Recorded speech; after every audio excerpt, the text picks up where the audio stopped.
Most people don't get rich by the age of 40, but they do get stuck with the consequences of the money moves they didn't make when they were younger. So if you're in your 30s or late 20s, the next 10 years will determine how free or trapped you're gonna feel for the rest of your life. In this video, I'm walking you through the 10 essential money moves you need to make before 40. And this is not to stress you out. This is just to shake you a little and give you a game plan. And if you watch my channel, you know I'm all about taking action from day one. So I'm gonna share the exact steps you need to take to actually change your financial life without feeling overwhelmed. Number one, you need to define what wealth means to you. For me, if I could live my current lifestyle on passive income, I would be good for the rest of my life. Now, what does rich look like to you? Is it 500,000, 2 million, 10K a month in passive income? This is your starting point. I want you to write down the lifestyle you want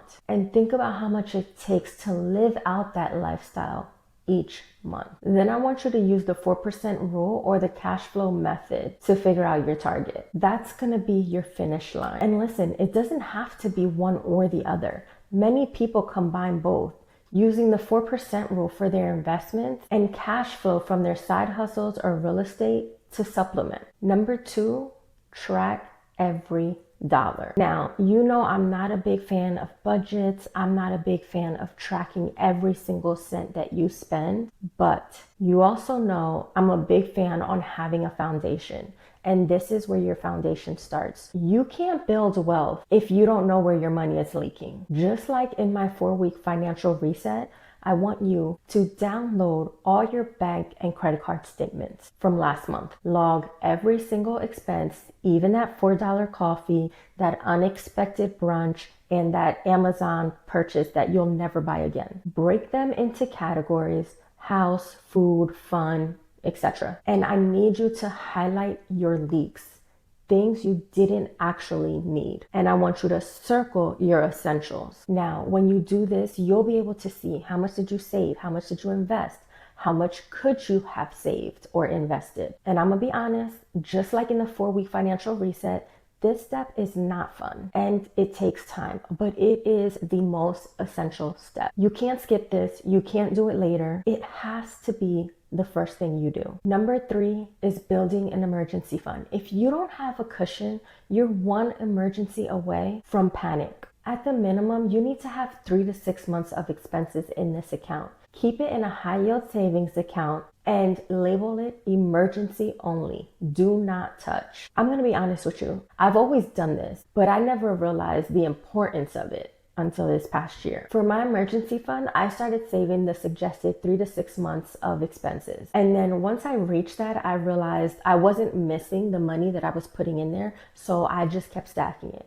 And eventually I ended up saving a year's worth of my salary. And let me tell you what, I was working for a small company, so they didn't have FMLA. And before I left on maternity, they promoted me to a position I had never held and never had any experience in. I knew that taking this promotion wasn't an option. It was the only way I was gonna be able to keep my job coming back from maternity. When I returned, I was let go 3 months after my return date because the role that they promoted me to was no longer needed for the business. I had enough in my emergency fund combined with unemployment that allowed me to stay home for an entire year while still contributing the same exact amount to all my financial needs. I didn't miss a beat. So an emergency fund doesn't seem like a big deal until you have an emergency. Number 4, create an automated money plan. I think people have confused the capabilities of vibes, vision boards, manifestations. Like they give it too much power. They're meant to give you motivation, give you a boost of inspiration and encouragement, but nothing is going to happen unless you take action and put systems in place. That's when you get results. Set up the 70-20-10 rule. 70% for spending, 20% for debt payoff and investments, and 10% for savings. You need to use separate bank accounts so that you're not tempted to dip into the wrong one. I do want to say this as like a disclaimer. I always mention the 70-20-10 rule, Others mention a 50-30-20 rule, and I think that's a little bit unrealistic. But either way, listen, it doesn't matter what the percentage breakup is as long as it fits your circumstances. You just need something that's going to help you define financial boundaries and help you reach your money goals, your lifestyle goals, whatever is going to help you reach what financial freedom looks like for you, okay? Number 5 is eliminate high interest debt. Every dollar that goes into paying credit card interest is a dollar that you can invest and you can't build financial wealth with. Start with one of the following plans. Apply for a 0 APR credit card and initiate a balance transfer. If you don't know this strategy, you're new here. Hi, my name is Mia, and I love this strategy for debt payoff. It's what I use to manage my own personal debt, and it's what I will always use. If you don't know about this strategy or you don't really understand it, watch these videos so you can understand how powerful these are in helping to eliminate your debt. But there are people who can't start off with this strategy due to credit score. And in that instance, you're going to use the debt snowball method or the debt avalanche method. Pick one, stick to it, and celebrate each paid off account like you won the lottery, because paying off your debt is something you should absolutely be proud of. I will say this, if you have good credit and your focus is paying off your debt, book a free clarity call with me immediately, because you're not looking at your finances with a rich mindset. Rich people don't worry about putting every extra dollar to pay off their debt. They're always thinking about how they can invest any extra money to make them more money. And you should too. You don't need to be debt free or making millions to be unshackled by finances. It's your mindset that needs a promotion, not your paycheck. Most people are in better financial situations than they think, and you're probably one of them. Number 6, and I say this with all the respect, stop financing